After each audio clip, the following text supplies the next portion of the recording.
A próxima comunicação é da autoria de Fabrício Queiroz, da Universidade Federal de Goiás, e, portanto, intitula-se O Dialeto das Narrativas Digitais na Escola, Experimentações Etnográficas com Secundaristas.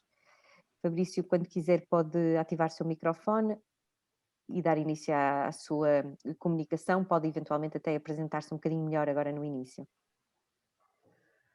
Patrícia, muito obrigado. Uma boa tarde a todos que estão nos assistindo. Uma boa tarde aos colegas todos que estão aqui compondo essa mesa de comunicações. E um agradecimento especial à organização do evento pela resiliência, apesar de todo o tumulto da pandemia, né, de podermos ter essa oportunidade de continuar o nosso trabalho de estudo e de compartilhamento. Eu vou direto à apresentação, né, para poder aproveitar melhor o tempo. Na apresentação eu posso detalhar melhor um pouco meus vínculos, né, o meu trabalho. Vamos aqui.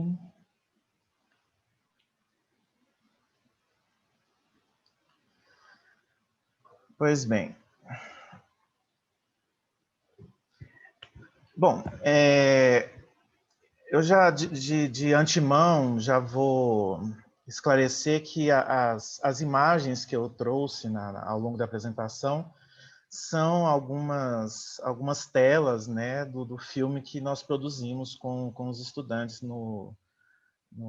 na escola onde eu trabalho. Então, essa imagem na abertura é uma imagem de uma pintura na parede de uma sala de aula que compõe, inclusive, o filme, né? Como o título já foi anunciado, né? Se trata de um trabalho que envolve a narrativa digital e a etnografia, junto com estudantes secundaristas, né, do ensino médio. Vamos lá. Bom, o problema agora é que travou, não quer ir para frente. Opa, foi. Bom. Bom, eu sou professor no Centro de Ensino e Pesquisa Aplicada à Educação, assim como o Deise e Maria Alice, que estão aqui conosco, né, na Universidade Federal de Goiás. Esse trabalho diz respeito a uma atividade que eu trabalhei junto com os estudantes, né, em uma disciplina letiva intitulada Juventude, Educação e Mídias, Perspectivas Filosóficas. Foi um trabalho realizado no segundo semestre de 2018, com estudantes de primeiro, segundo e terceiro ano do ensino médio. Essa disciplina pretendia trabalhar, né, ela foi proposta pelo Departamento de Filosofia, no qual eu estou vinculado.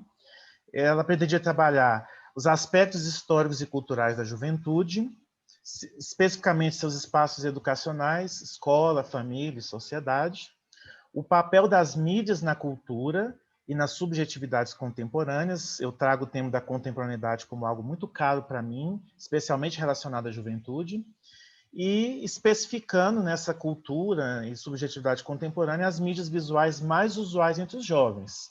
E aí entra televisão, internet, celular, né, jogos eletrônicos, etc.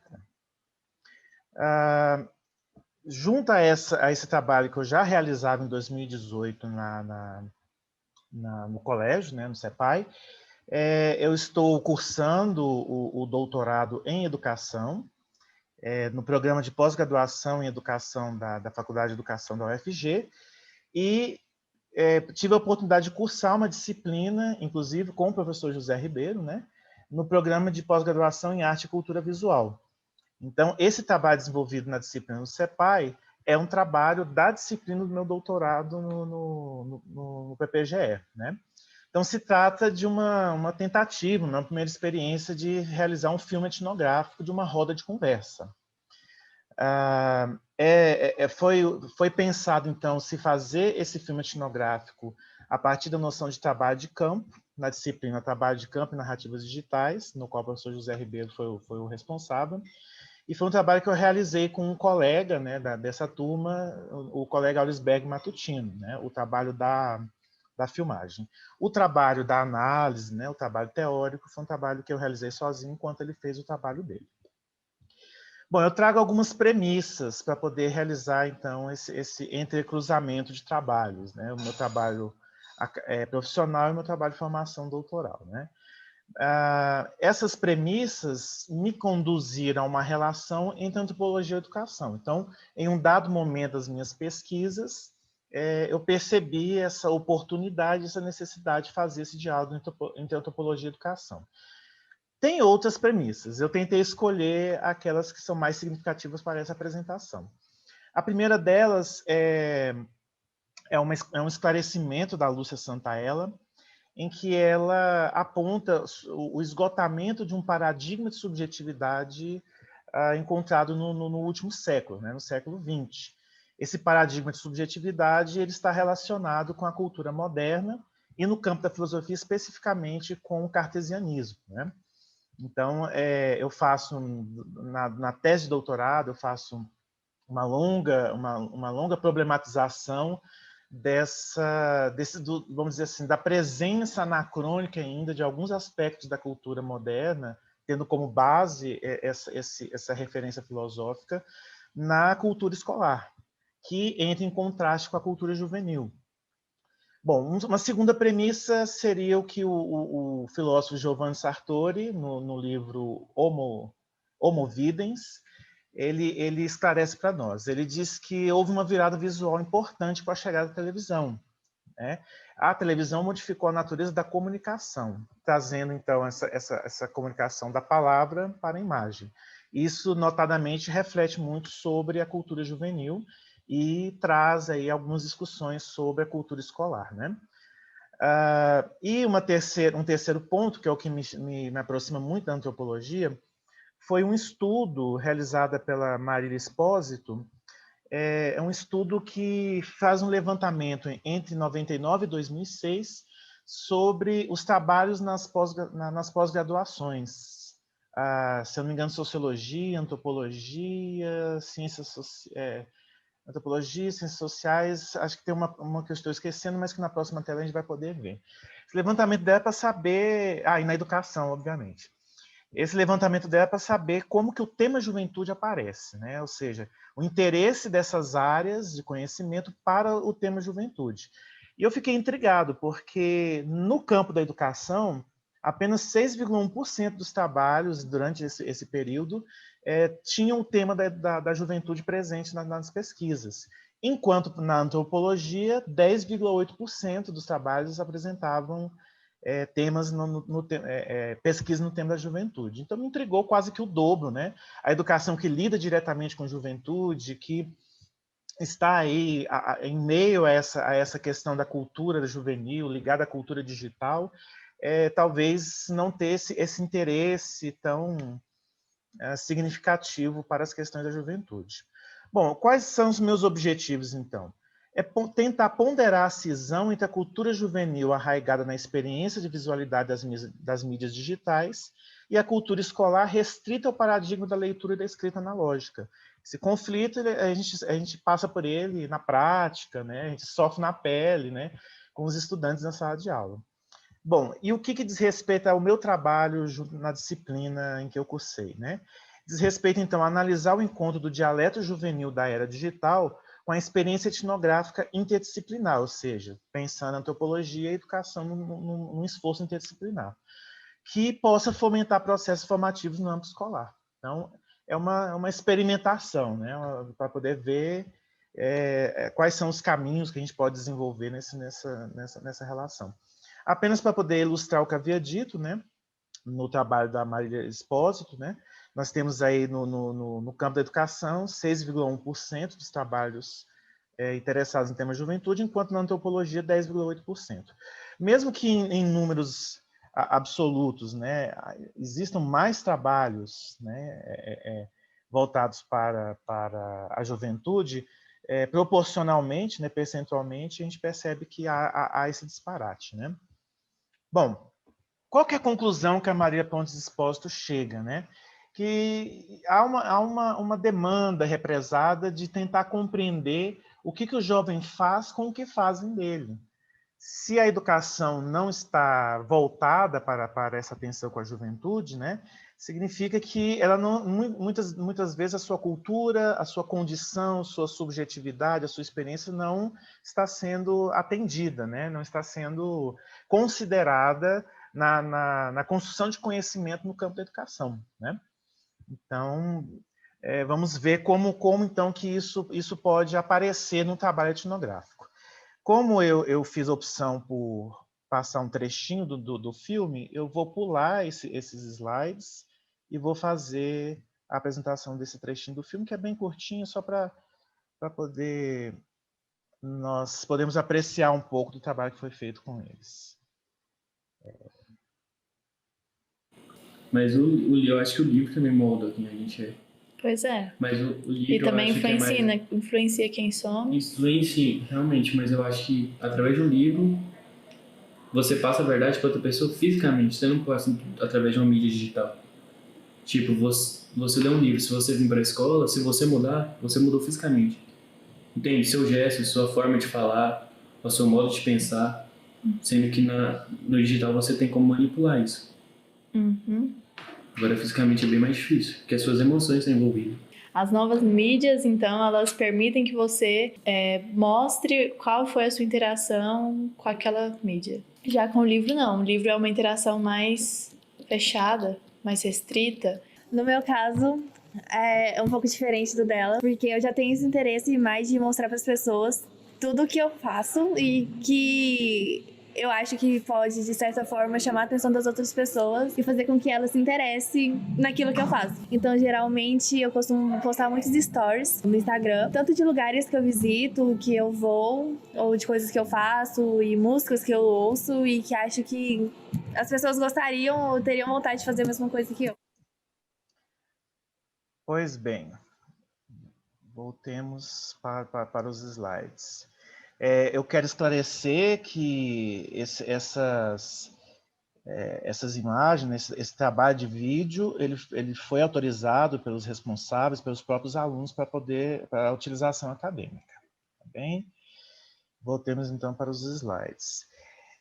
Apenas para poder esclarecer também, esse trechinho mostra a participação dos alunos numa atividade avaliativa, né, na aula onde ocorreu a roda de conversa, em que foi demandado a eles fazer a produção de um vídeo trabalhando com a questão sobre como eles constroem as suas narrativas digitais nas mídias, né? E anteriormente a isso, há todo um trabalho junto com algumas referências da filosofia, da área da comunicação, na área da antropologia. Trabalhei com eles o filme do Jean Rouch, Pirâmide Humana, para que nós pudéssemos ter essas referências para que pudessem servir, né, para a produção desse vídeo. Então, a produção é deles. Claro que durante todo o vídeo há essa construção da produção audiovisual deles e minha do Aurisberg, né? Eu vou passar, então, aqui os slides, porque eles seriam demonstrados caso não houvesse como passar o vídeo. Bom, pensando então na juventude, aquilo que a juventude faz com o que fazem deles, a sua relação íntima com a cultura digital, né? Além da antropologia, eu estou pesquisando para a tese o campo da estética, e dentre as referências eu trago um estudo da Mondzin, de uma autora francesa, em que ela defende vamos dizer assim, ela indica essa necessidade de uma educação estética, assim como Schiller, que é uma outra referência que eu trago, e que vem ao encontro desse trabalho que eu fiz com os estudantes, que eu estou propondo na tese. O que ela afirma? Que o sujeito imagético traz um mundo sujeito falante. Então, não há esse prejuízo para o uso da palavra, mas, pelo contrário, nós conseguimos encontrar na subjetividade juvenil também o uso da palavra a partir da sua experiência com as mídias digitais. O professor José Ribeiro é uma referência também que eu trago muito, graças a essa, vamos dizer assim, essa iniciação que ele me permitiu no campo, no conhecimento da antropologia, né? Então, o professor José Ribeiro ele esclarece que o objeto fundamental da antropologia não é necessariamente uma descrição de um real positivo, transhistórico, mas um real resultante de um entrecruzar de olhares entre culturas diversas. E aqui eu estou trazendo a cultura escolar e a cultura juvenil, histórica e culturalmente determinadas. E, por fim, uma outra referência que faz esse diálogo entre antropologia e educação, que é a Guzmão. Guzmão vamos dizer assim, me deu um importante norte para poder pensar a minha pesquisa em educação. Ela defende que a educação deve ser compreendida como partilha, comunicação, troca, que é aquilo que foi trabalhado na roda de conversa, que está presente na produção audiovisual que nós fizemos, e onde há um pressuposto da aprendizagem como componente fundamental da cultura. Entende-se que não é possível tratar da educação sem falar em cultura, e não se pode falar em cultura sem considerar a educação. Eu, como professor de filosofia, tento sempre manter aberta essa perspectiva de trabalhar com os estudantes uma visão clara sobre a cultura na qual nós estamos inseridos e a importância do contato cultural com a escola como aquele que vai guardar a cultura tradicional, aquele que vai trazer a eles a oportunidade de criação, para não haver essa dicotomia, para não haver esse contraste excludente, mas que nós precisamos ter essa relação muito atenta. Me foi muito caro dois instrumentos, dois métodos, né, para poder fazer esse trabalho etnográfico, que é a percepção, né, a atenção, a condição de participante observador, que o professor que trabalha, né, em sala de aula, pensando o trabalho de sala de aula como um trabalho de campo, como foi essa proposta, em que há essa relação de negociação, essa relação mais horizontal entre o pesquisador e os sujeitos pesquisados, né? Até numa discussão muito próxima sobre a antropologia clássica, da relação do pesquisador, do etnógrafo com a cultura, com o outro, né? E principalmente da reflexividade, que vai me levar à compreensão de uma antropologia reflexiva, que é muito importante para o trabalho com a filosofia. Pensar a nossa influência na produção de conhecimento, a minha como professor e a do estudante, né, nesse processo que foi a roda de conversa, nesse processo de troca de saberes, nesse processo de uma formação escolar de encontros culturais. Obviamente, eu vim, então, fazendo essa escalada, né, de problemas no campo da educação, desse encontro com algumas discussões da antropologia relativas à cultura e na especificidade da antropologia visual. Bom, o que eu busco, então, no filme etnográfico, nesse trabalho que vislumbra um filme etnográfico, né? São as narrativas digitais. Nesse sentido, eu trago, assim, de maneira muito presente as contribuições do professor José Ribeiro, né? Que seria, então, essa centralidade, né? O filme etnográfico, as narrativas digitais se centralizam na prioridade dada à observação, a construção das narrativas baseadas na imagem, as vozes e sonoridades locais, a utilização de registros documentais. Pensando ainda na reflexividade, né, no professor como participante observador, né, o professor acaba se investindo desse papel de investigador, porque todos os investigadores estão até certo ponto ligados a uma parte do objeto de sua pesquisa, né? E aí cabe a mim, como esse professor investigador, estudar como os informantes respondem à presença do investigador. É claro que a relação dos estudantes com os objetos, com os dispositivos midiáticos, os seus celulares pessoais, a câmera semiprofissional que nós utilizamos, o gravador de áudio, ela não se assemelha à relação que eles têm, a experiência que eles têm no cotidiano, no dia a dia, né? Nós estamos ali no processo de formação escolar, de formação humana, em que há uma avaliação. É preciso estar atento, né, em como que eu interfiro nessa relação deles com as mídias, como que eles percebem uma relação diferenciada com as mídias que não é restrita ao entretenimento, que não é restrita aos apelos comerciais, publicitários que nós encontramos nas mídias, no cotidiano. Tudo isso traz uma certa riqueza vamos dizer assim, nesse trabalho de campo no contexto escolar, né? Ainda trazendo os esclarecimentos sobre o trabalho de campo do professor José Ribeiro, há por vezes a tendência para dar importância, sobretudo, ao traço escrito dessa experiência. É, no entanto, necessário referir que as imagens gráficas acompanharam desde sempre as descrições dos exploradores. Por isso, o meu interesse pela antropologia visual, especialmente fazendo esse contraste com a cultura escrita presente na escola. Em Pelais, nós temos, então, um aprofundamento dessa leitura que eu estou desenvolvendo. A atualidade da antropologia, então, eu estou pensando numa antropologia muito próxima à cultura juvenil, aquilo que os jovens experimentam hoje, né? A atualidade da antropologia, escapar da voz da terceira pessoa, que é justamente a voz é sempre uma voz do professor que fala sobre a juventude, do pesquisador que fala sobre a juventude, né? Na busca de novas alternativas aos problemas da etnografia clássica. A nova antropologia pós-moderna explora novos modos de fazer etnografia. Surge a etnografia experimental, que é esta que eu trabalhei com os estudantes, onde se justapõem documentos autobiográficos, múltiplas vozes narrativas, transcrições de textos históricos. Bom, estou trazendo algumas telas, né, que eu capturei do vídeo. Essa é bem interessante, está lá no pátio do colégio, né? Não olhe, eu disse, não olhe, né? É interessante esse contraste, até pensando na contemporaneidade, eu tenho me interessado muito pela leitura do filósofo George Agamben, que fala sobre essa relação entre a luz e o escuro, né? Essa relação de contraste entre ver e o não ver, entre aquilo que está escondido e aquilo que ilumina, né? Entre a cultura escolar que traz vamos dizer assim, essa figura metafórica da ilustração, né, do iluminismo, e trazer o escuro como a experiência do presente, aquela que nós estamos ainda vivendo, fazendo, construindo, experimentando, né? Eu quero destacar na produção dos estudantes, eles tiveram liberdade para fazer a produção da maneira que eles quisessem, a prevalência de imagens em que aparecem os elementos gestuais, né?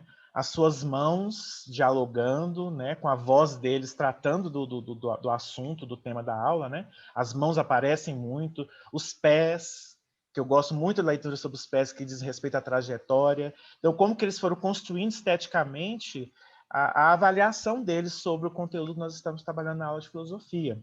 Houve apenas uma dupla que optou por mostrar, né, o rosto como do modo tradicional, né? Aí a presença dos pés, né? Estamos mesmo a terminar, está bem? Perfeito. Okay. Encaminharei para o final.